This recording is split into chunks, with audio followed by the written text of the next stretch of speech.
اعوذ باللہ من الشیطان الرجیم بسم اللہ الرحمن الرحیم الحمدللہ الذی ہدانا لہذا وما کننا لنہتدی لولا ان ہدانا اللہ لقد جاءت رسل ربنا الحق والصلاة والسلام والتحیت والاکرام علی سید اسلام فی الوجود سر اللہ فی کل موجود نقطۃ دائرۃ الوجود صاحب لوائل حمد والمقام المحمود مولانا و مولا الثقلین جد الحسن والحسین ابی القاسم محمد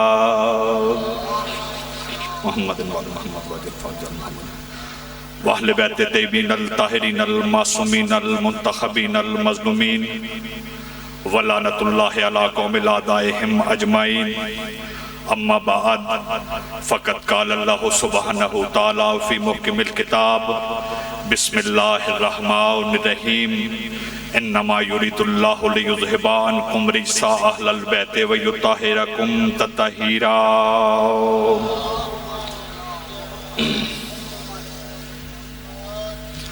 تمام حمد ہے اس خالق ازل حکیم مطلق کے لیے کہ جس نے اپنی زبان بے زبانی سے کن کے تکلم کے بعد آفتاب کو روشنی، ماہتاب کو چاندنی، ادراک کو آگہی اور کھنکھناتی ہوئی مٹی کو زندگی کے نور سے مزین فرمایا۔ میرے کروڑوں درود و سلام حضرت محمد مصطفیٰ صلی اللہ علیہ وآلہ وسلم کی پاک ذات پر کہ جن کے لبوں کی ہنسی جنبش کا نام قرآن، زندگی فرقان، بھائی کل ایمان اور عام مسلمان جن کے بھائی علی کی جوتیاں صاف کر کے حضرت سلمان بن گیا۔ میرے کروڑوں درود و سلام حضرت امیر المومنین امام المتقین یعصب الدین حضرت علی ابن ابی طالب کی پاک ذات پر کہ جنہوں نے پھیلے کو تونگر، قطرے کو سمندر اور عاجز کو کلندر کر دیا۔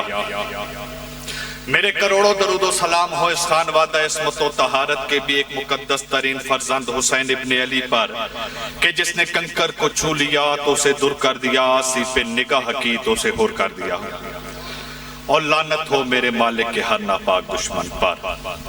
میری دعا ہے کہ رب کون و مقام آپ تمام مومنین کی یہاں حاضری، مولا کے تمام مدخانوں کی ذاکری میں حقیر کی نوکری عزت والا شہنشاہ اپنے دربار ذی وقار میں منظور فرمائے۔ اس عزت والے دربار سے کوئی مومن خالی دامن واپس نہ جائے۔ بانیان کا پرخلوص ہے تمام انسرام کو شکاوش مالکن اپنے دربار میں منظور فرمائے۔ سارے آمین ضرور کہنا میرے مالک۔ ہماری کروڑوں دعاؤں کی ایک دعا ہے کہ میرے امام میری زندگی کے رب مولا، میرے امام میری زندگی کے رب مولا، میرے نصیب میں یہ فیصلہ اٹل دے دے، یہ ماہ و سال یہ جیون کے سارے دن لے لے، مجھے بس اپنی زیارت کا ایک پل دے دے۔ اللہ آمین۔ اب اگر آپ کی طبیعتوں، نیتوں، حیثیتوں اور شخصیتوں پر گرانہ گزرے اور میری صدا آپ کے ذہنوں کے تاج محل کے مکفل دروازوں پہ دستک دے تو آل محمد کا مقام جتنا آپ کے ذہنوں میں بلند ہو سکتا ہے اتنی بلند آواز میں صلوات تلاوت فرما دیجئے۔ کیونکہ جب سے ملی درود کی بے ساکھیاں مجھے دل سے پلے صراط کا خدشہ نکل گیا۔ ایک صلوات کر سمجھ کے نہیں بلکہ فرض سمجھ کے تلاوت فرما لیجئے۔ صلی اللہ محمد مجھ سے کروڑوں گنا بہتر پڑھنے والے مجھ سے پہلے پڑھ گئے، مجھ سے کروڑوں گنا بہتر پڑھنے والے میرے بعد منبر پر تشریف فرما ہیں۔ دامن وقت میں جتنی گنجائش ہے میرا دل ہے کہ اپنے وقت کی عزت کو پامال نہ کرتے ہوئے اپنے مقررہ وقت میں رہ کر آپ کے سامنے نوکری پیش کروں۔ ہے اجازت نوکری شروع کی جائے؟ بچہ جی اجازت ہے۔ اللہ کی اس کائنات میں 18,000 عالمین میں بچہ جی آپ سے دعا لیں۔ اللہ کی اس کائنات میں 18,000 عالمین میں محمد مصطفیٰ کے پاک سینے میں دھڑکتے ہوئے مقدس دل پہ نازل ہونے والے قرآن کو زبان عصمت میں بطول کہتے ہیں۔ بڑی نوازش کی دعا، بہت شکریہ۔ شہنشاہ انبیاء کے سینے پہ نازل ہونے والے قرآن کو زبان عصمت میں بطول کہتے ہیں۔ یہ بات تھوڑی سی اور واضح کر دوں، وہ محمد مصطفیٰ کے جن کی ایک نگاہ اکثیر مردے کو بھی زندہ کر دے، وہ محمد مصطفیٰ جس شہزادی کی چادر سے شفاعت طلب کرے اس شہزادی کو بطول کہتے ہیں۔ تو سیدہ کا اتنا بلند مقام ہے، لیکن جس شہزادی کا بادشاہ جی دعا لینے کے لیے میں تذکرہ کرنے لگا ہوں، اس شہزادی کا ایک لقب ہے الشفا صدر الحسین، حسین کے سینے کی شفا۔ جس شہزادی کا ذکر میں نے کرنا ہے وہ مولا مظلوم کربلا کے سینے کی شفا ہے، یا یوں کہوں کہ جس کے جھولے کی لکڑی ملائکہ کو شفا دے اسے حسین کہتے ہیں، اور جو حسین کے سینے کی شفا ہو اسے سکینہ کہتے ہیں۔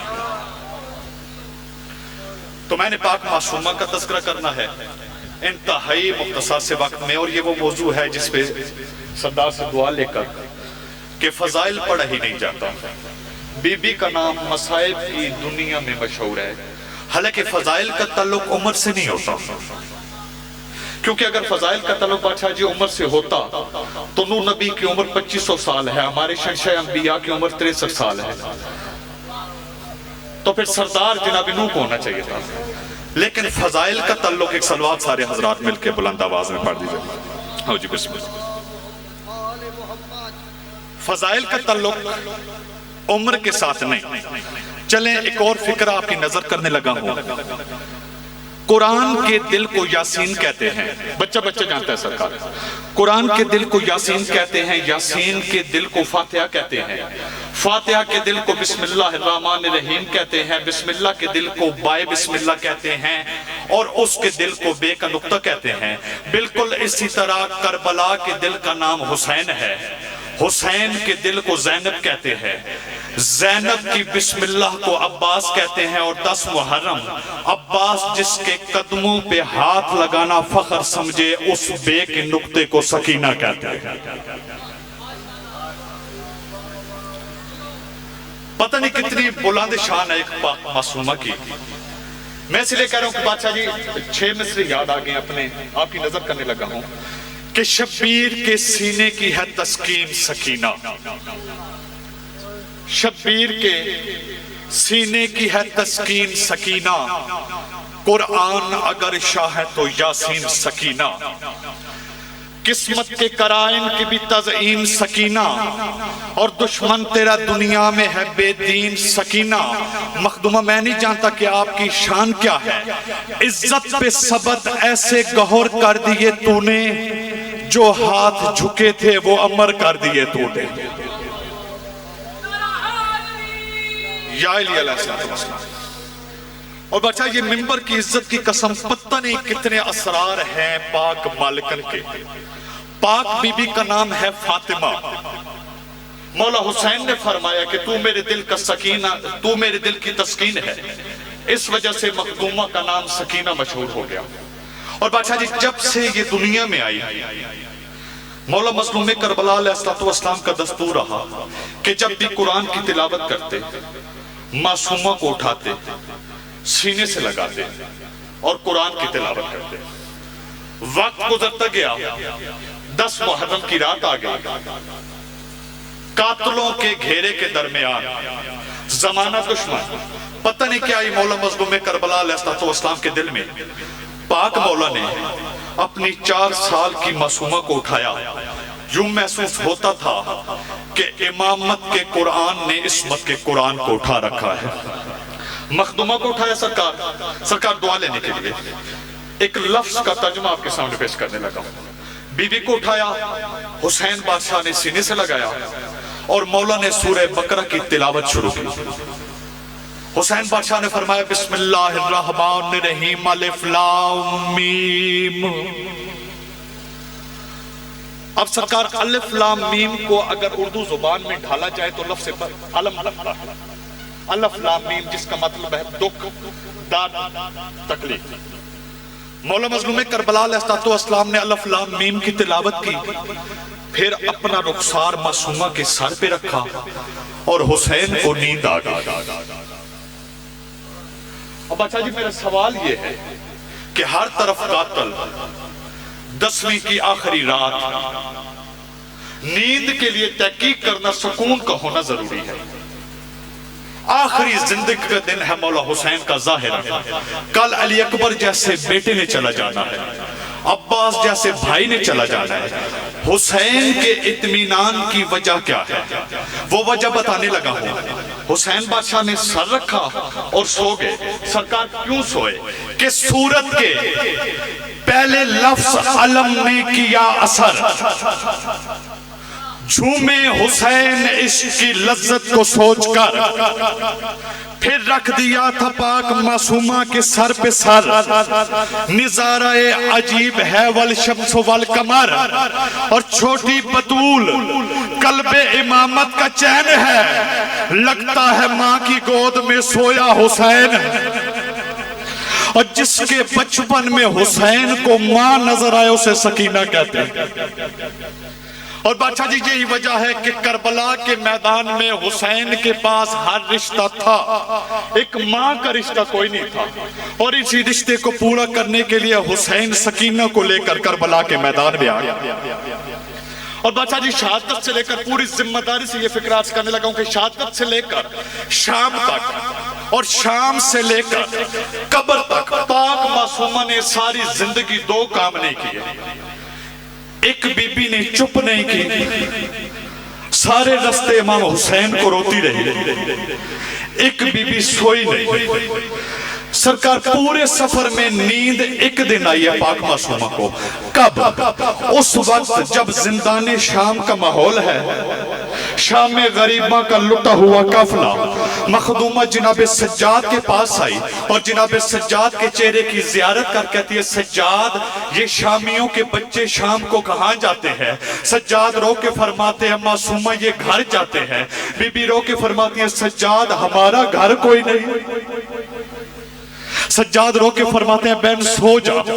پاک معصومہ سوئی، مولا مظلوم کربلا علیہ السلام کی زیارت ہوئی، یا تڑپ کے اٹھی۔ پوری روایت چھوڑ کر مختصراً ایک روایت پیش کرنی اور منبر میں سرکار کے حوالے کرنے لگا ہوں۔ طاہر دمشقی روایت کرتا ہے کہ در پاک معصومہ اٹھی، پاک معصومہ نے ماتم کرنا شروع کیا، یہ درباری یزید میں زلزلہ آیا، حسین بادشاہ کے سر نے پرواز کرنا شروع کی۔ یزید خوف کے مارے اٹھا اور کہنے لگا جلدی کر، یہ سر زندان میں پہنچا، یہ نہ ہو کہ قیامت سے پہلے قیامت آ جائے۔ یہ سر لے کر زندان آیا، بی بی کی نگاہ پڑی، جلدی سے بابا کے سر کو اٹھایا، چوما ایک کونے میں مخدومہ تشریف فرما ہوئی اور بابا کا سر چوم کے فرماتی ہیں بابا تو کہتا تھا کہ سکینہ تو میرے سینے کی تسکین ہے، بابا دیکھنا شام کی بازاری عورتوں کے تانوں نے سکینہ کو ضعیف کر دیا ہے۔ بی بی نے منہ پہ ماتم شروع کیا اور رو کے فرماتی ہیں بابا کیا تو ہی وہی حسین ہے جسے دادی زارا محمد سمجھ کے پالتی رہی تھی؟ بابا تو وہی حسین ہے جس کا جھولا جبریل جھلاتا تھا، جس کو لوری میکائل سناتا تھا۔ بربہن کندھے کرتے بی بی کی روح نے پرواز کی، یہ تڑپ کے علی کی بیٹی اور رو کے فرمایا سجاد جلدی کر سفروں میں تجھے دلاسے دینے والی زندگی سے گزر گئی۔ اللہ اللہ